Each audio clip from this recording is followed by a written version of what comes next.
दोस्तों नमस्कार। यहाँ बात करते हैं योग आयुर्वेद स्वास्थ्य के बारे में। किस प्रकार से अपने आहार विहार को ठीक रखकर संतुलित रखकर रोग मुक्त रहा जाए, सुखमय जीवन जिया जाए। मैं डॉक्टर मनमोहन लखेड़ा आज बात करूँगा योग करने वालों का आहार कैसा होना चाहिए, क्या खाना चाहिए के बारे में। यौगिक आहार आहार क्या है? दोस्तों, मानव द्वारा ग्रहण किया गया खाद्य पदार्थ जो मानव शरीर को पोषण करता है आहार कहलाता है। और दोस्तों, हम जो भी खाते हैं फिर वो चाहे अच्छा यानी स्वास्थ्यवर्धक हो या खराब यानी स्वास्थ्य खराब करने वाला हो, सबका प्रभाव हमारे शरीर पर पड़ता ही है।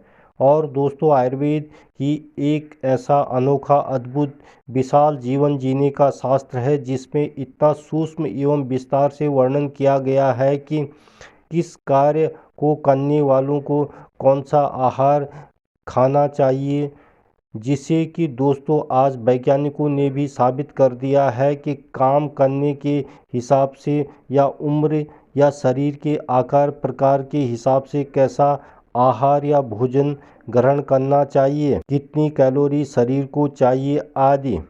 लेकिन दोस्तों, विज्ञान तो अभी भी पीछे है। हमारे शास्त्रों में तो यहाँ तक कहा गया है कि किस प्रकार के भोजन को खाने से किस प्रकार की मनोदशा तक बनती है, या ये भी कह सकते हैं कि आहार के माध्यम से एक रास्ता वहाँ भी जाता है जब हम हष्ट पुष्ट होने के साथ मानसिक रूप से सात्विक तक बन सकते हैं या बन जाते हैं।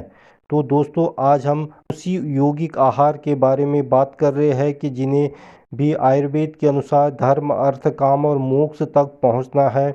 बिना उस यौगिक आहार लिए खाए हुए यह संभव ही नहीं है। दोस्तों, आज हम इसी यौगिक आहार के बारे में बात कर रहे हैं।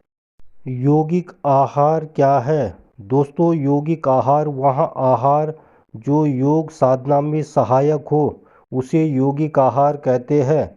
दोस्तों, यौगिक आहार से शरीर का पोषण होता है, शरीर हष्ट पुष्ट बनता है तथा बल वर्ण आयु ओजस और उत्साह की प्राप्ति होती है।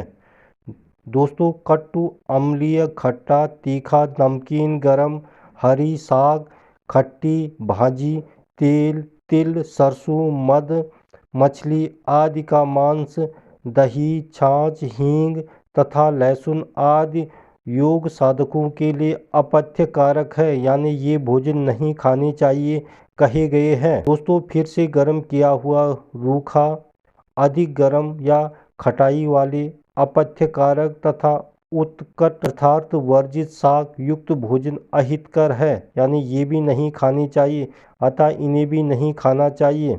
दोस्तों, उत्तम योग साधकों के लिए पथ्यकारक भोजन में यानी कौन से भोजन लेना चाहिए, उसमें गेहूँ चावल जौ साटी चावल जैसे सुपाच्य अन्न दूध घी खांड मक्खन मिश्री मधु सौंठ परवल जैसे फल आदि 5 प्रकार के साग जीवंती बथुआ चौलाई मेदनाथ तथा पुनर्वा मूंग आदि तथा वर्षा का पानी सबसे लेना चाहिए। तो योग के अभ्यासी को पुष्टिकारक सुमधुर स्निग्ध गाय के दूध की बनी वस्तु धातु को पुष्ट करने वाले मनोनुकूल भोजन करना चाहिए। दोस्तों, योग साधना में मिताहार का विशेष महत्व है। मित आहार के बिना साधना कर पाना नामुमकिन है, क्योंकि दोस्तों आहार ही हमारे शरीर का पोषण करता है, शरीर को हष्ट पुष्ट बनाता है। दोस्तों, साधक शरीर को ही आधार बनाकर योग साधना करते हैं। शरीर का ध्यान रखने के लिए उन्हें अपने आहार का भी विशेष ध्यान रखना बहुत आवश्यक है।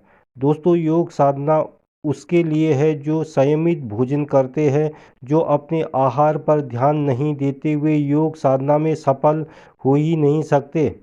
दोस्तों, आहार हमारे शरीर के लिए उतना ही आवश्यक है जितना मोटर के लिए पेट्रोल डीजल। दोस्तों, अगर मोटर में अशुद्ध मिलावटी पेट्रोल देने से गाड़ी जल्दी ही खराब हो जाती है, ठीक उसी प्रकार अशुद्ध या गलत आहार हमारे शरीर रूपी गाड़ी को अस्वस्थ कर देता है, जिससे जीवन यात्रा हमारी दिनचर्या स्वाभाविक रूप से भी नहीं चल पाती। अतः दोस्तों, योगी को आहार के प्रति जागरूक होना बहुत ही ज़रूरी है। भोजन जितना पवित्र और सात्विक होगा, शुद्ध होगा, साधक उतना ही निरोग और शांत आनंद का अनुभव करेंगे। लेकिन दोस्तों, भोजन जितना तामसिक होगा, साधक उतना ही निर्बल, कमज़ोर और अशांत होगा। दोस्तों, आयुर्वेद के अनुसार शरीर को हम पोषण करते हैं तो शरीर हमारा पोषण करता है। हमारे द्वारा खाए गए पदार्थ शरीर में पचकर शरीर के अन्य भागों में पहुंचते हैं। अतः दोस्तों, योग साधक को सात्विक आहार लेना चाहिए। शास्त्र में कहा गया है, जैसे खाए अन्न वैसा बने मन।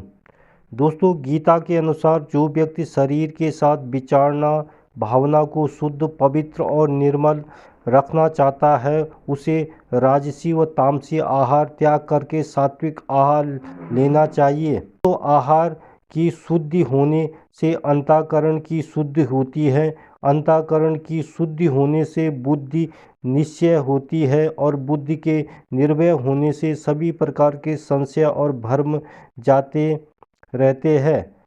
तब मुक्ति का मार्ग प्रशस्त हो जाता है। दोस्तों, योगिक साहित्यों में मिताहार का अर्थ यह है जिसे योगी योग साधना के दौरान ग्रहण करते हैं, इसे ही मिताहार कहते हैं। गीता में शंकराचार्य जी ने कहा है, आहार्यते इति आहारा, अर्थात जो इंद्रियों द्वारा ग्रहण किया जाता है वह आहार है। तो दोस्तों, आज के लिए बस इतना ही। देखते रहे लखेड़ा आयुर्वेद को। चैनल को लाइक, शेयर और सब्सक्राइब जरूर करिए और लेते रहिए योग, आयुर्वेद, स्वास्थ्य संबंधी नई नई जानकारियाँ। नमस्कार।